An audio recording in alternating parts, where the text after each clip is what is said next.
welcome to Off the Bench podcast. My name's Adam, my co-host Trevor, and today we are going to give our MLB All Star Game lineups. The All Star Game's coming up soon, so we figured we'd deep dive into some of the rosters, what we think should be, and we're gonna go position by position. He's gonna take the AL, I'm gonna take the NL, and then we'd like to hear some of your comments after we get done. We want to thank everybody for all the follows.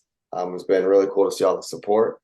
And with that being said, we're going to get going. We'll start with the AL catcher. Who you got for AL catcher? I got Jonah, from the Rangers. He's a potential first-time All-Star. He's had a breakout offensive season along with his usual elite pitch framing type skills. Not only has he had better defensive numbers than the former number one overall, which is the other guy against him, which is Adley, from Orioles. But he also has 33 more RBI, a higher batting average, and a higher OPS. So my vote's for him this week.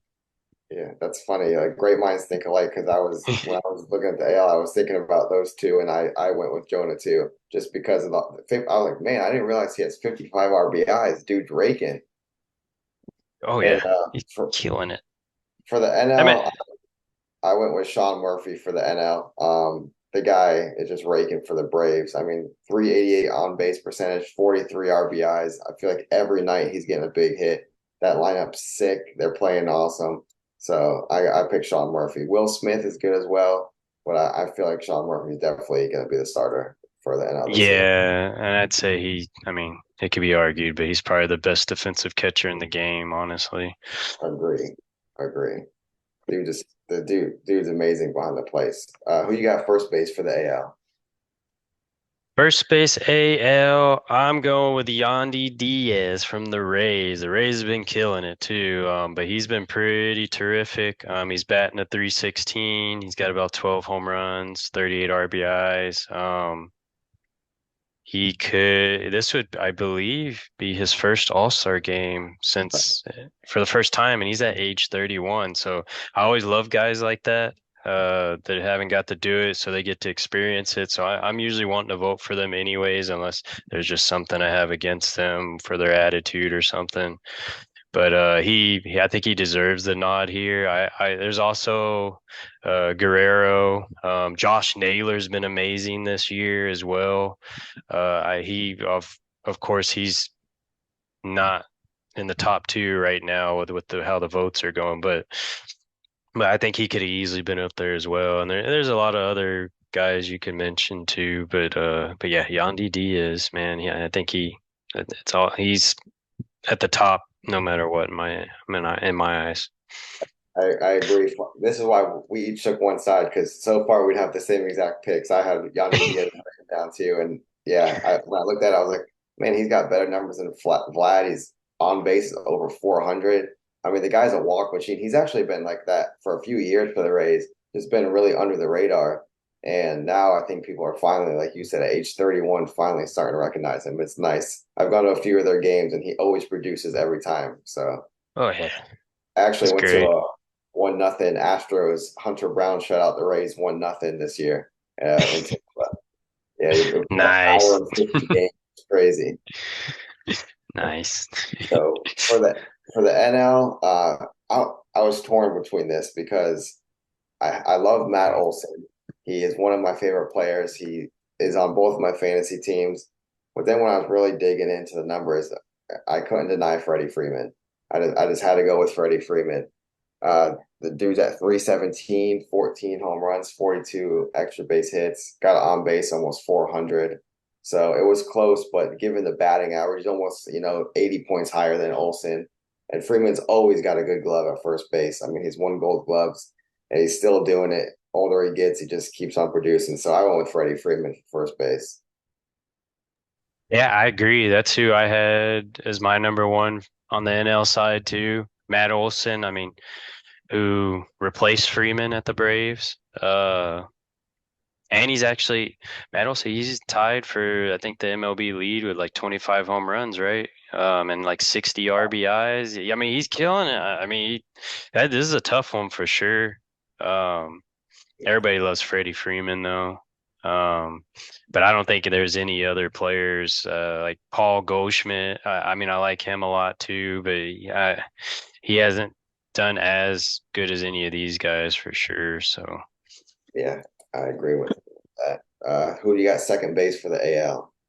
second base, I got Marcus Simeon, right? I say that right. I don't like following the Rangers much. They are doing really good this year. But I have him over Whit Merrifield, which I'm actually surprised Brandon Drury didn't get in there. I think he should have got in there, but he got beat out by Merrifield, it looked like. Um he he had an impressive 2022 campaign. He's been a key part of the Angels offense that seems to have turned a corner from years past. And Drury's offensive numbers aren't too far off from Marcus, but Marcus has been significantly better defensively. So I mean, I get the nod to Marcus with the Rangers. And it sucks that Merrifield beat Brandon out, but I've always liked Brandon. Um, but since these are the two that are left, man, I kind of got to go with Marcus out of for sure over Witt. I agree. I same thing. I had Marcus written down. The dude's this RBI and extra base hit machine, and the Rangers offense, like you said, is really clicking. So I would have went the same way. And for the NL, I went with Ozzy Albies. This guy's literally my favorite player to watch in baseball right now. The guy does everything. I mean, just literally 45 minutes ago, the guy makes a diving stop, flips to Arcia, and Arcia threw it out. When you see the play, I mean, it's amazing. What these guys are doing in Atlanta. I mean, the guy has 18 home runs, 55 RBIs. He gets a few steals, average, around 260, 270 usually. But I mean, for a second baseman, for me, it was pretty easy. Ozzy Albies. I think he's the best second baseman in baseball. So that was a pretty easy one for me. I I mean, that one's a very tough one. I would have went with Ozzy too as an overall player, but Lewis, for the Marlins, he's what at a 400 batting average right Yeah. now, and Yeah. he leads the MLB with 111 hits. Given that part, which that's what makes it challenging, but I'm with you. Like I had actually when I have Ozzy just barely ahead of him. But we'll see with the votes. Think that's gonna be a tough one. There could be a chance Lewis comes out. I think he is leading right now, over Ozzy from when I looked earlier. Yeah, Well, I agree. Sorry, the baby's screaming in the background, so I no, apologize. I don't hear anything. You're good. So for third baseman for the AL, who do you have? Third base. This is another one of those ones where I really liked Jose Ramirez. I think he's one of the best players. And he is, I think, outperforming Josh Jung and Matt Chapman in a lot of different areas this year. But of course, he's same thing. He's not on in here either. It's Josh Jung and Matt Chapman. So I have Josh Jung from the Rangers. He's 25 years old. He's one of the best rookies in baseball right now. Obviously, look at the Rangers. I mean, they've been clicking on all cylinders on offense. And he's got 15 home runs and 44 RBI. So I'm gonna go with Josh Jung over Matt Chapman. Yeah, I agree. Jung's tearing it up. That's the first one I think different. Just I went Rafael Devers, even though the Red Sox aren't that good. It was a hard one for me. I thought about Jung, but I feel like you can't go wrong with any of the guys we've mentioned. But Jung, I think he's the third baseman of the future in the AL. I think that for sure. Yeah. Oh yeah. In the NL, I really struggle with this one. I mean, third base in the NL, if you actually look at the stats, it's pretty weak. I mean, there's nobody that sticks out. For sake of picking somebody who's been there and he's having a decent year by his standards, I went with Nolan Arenado. Um, yeah, he's Yeah. got 15 home runs and 50 RBIs, but nobody extra stuck out to me on that one. But I felt like I had to go with Arenado just because he's been there, done that, and yeah, so he's still hitting 268, so a little lower for his standards, but yeah, I went with Nolan. Who do you got for a shortstop in the AL? Shortstop. This was a tough one. This is a very tough one. And this is man, the AL just has so many battles with players, man. They're definitely, in my opinion, have way better players, but that's just me. Uh, but this is a similar one where yeah, it's between Bo and Corey Seager. Wander Franco could have very easily been in there too. Like, And same thing. Like it's like I have these other guys I like just because I know I follow mainly AL. I don't follow NL very much, and so I know all these players a lot more. And I think he's Wander Franco's probably I think is the better guy out of all these. But between Bo Bichette and Corey, I got Bo. Um, this could be his second time as an all-star and first time as a starter. He's only 25 years old. So and he's doing great. He's got 14 homers, batting average 318 right now. Corey, he's a monster as well. I mean, it's tough. He easily could be the best shortstop in baseball currently too. So it's like it is a very tough one. And then I got the Astros like Jeremy Pena as well. I think is he? I don't think he's in these three guys category, but he's very close. yeah. Uh, but who would you think on this Uh, one? I wrote down Bo Bichette, but I was torn. The only reason I didn't pick Corey Seager is because he missed a lot of games. He was out for like 6 weeks with the injury, but his numbers Yeah, are still right there. But I was like, man, I got to put some account into being there available for your team. But then I'm like, man, Wander has like 30 stolen bases, almost hitting 300. The dude like makes electric plays on defense. It was a tough one. I ended up going with Bo Bichette, but like. yeah. We'll get into the reserves, but both of those guys are on my team as well as one three Yeah, and no, I know I keep getting into some of the reserves, but it's yeah. tough. I have my own opinion on that too. Um, Who do you have on the NL side? for the NL side, this was really hard. I don't know. When I dug again, this was really tough. I felt like the third baseman, the shortstop, and the NL were really tough. This is gonna be a little surprise, I think, but I went with Arcia for the Braves. He's hitting 314. He's 314. He's got a lot of runs, and the dude's defense is amazing. He's got 98.6 defensive rating. He's only got 4 errors in all the games at shortstop. That's impressive. I mean, he's the reason why they sent Vaughn Grissom down. They had another rookie they sent down because they trust this guy. He got an extension before the year. So I picked him. He's kind of like we said about Yandy Diaz, a first time All Star and a little later on in his career, not old, but later on in his career, he's been around. A good story on, I mean, the best lineup in baseball. I saw the Braves have 17 home runs of 450 feet this year. The next Whew. closest team has 7. So, I mean, those boys just knock the ball out of the park time after time after time.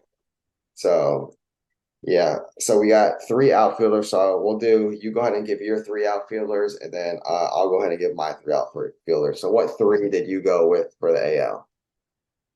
For the AL, and this is kind of tough too. First off, I don't think Alvarez should be Yordan Alvarez should be in the outfielder position. He's only played 22 games in left field. The rest have all been DH.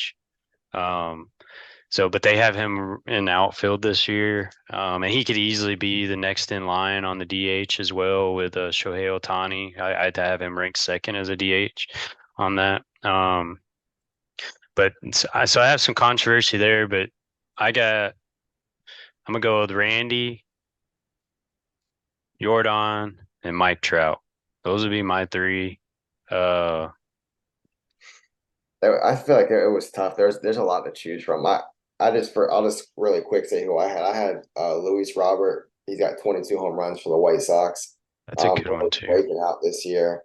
And then I went Randy Rosarena, and I went Aaron Judge. Even though he's been out the last few weeks, I mean, I feel like he was pretty dominant when he was playing. So I went with Aaron Judge.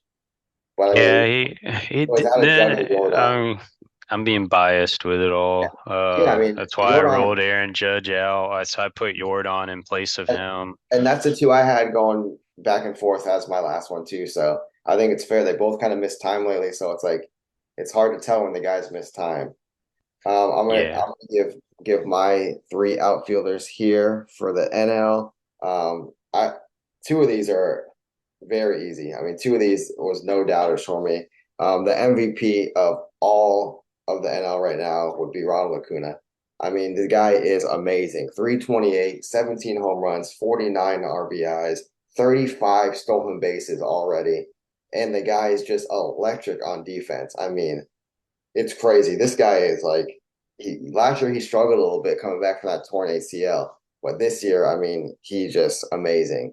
And then I picked Carroll from Arizona. The guy's rookie of the year, even though Yeah.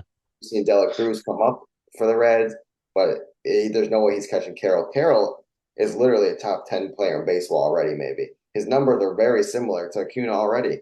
I mean, he's a He's little a, less than some of the stuff, but the dude's electric. I mean, how fast he is. I mean, the Diamondbacks are winning games, and it's because of him. Now, the third one, it was tough. It was tough. It was either Mookie Betts or the guy I went with, which he's not having this typical year, but I went with Juan Soto. He's hitting 273, but the thing with Soto is he's leading the league in walks by a good amount. He's got 425 for his on base percent. And I mean, I know that Padres are struggling, but I mean, I think 425 on base is great. So that's gonna wrap it up for my outfield. yep.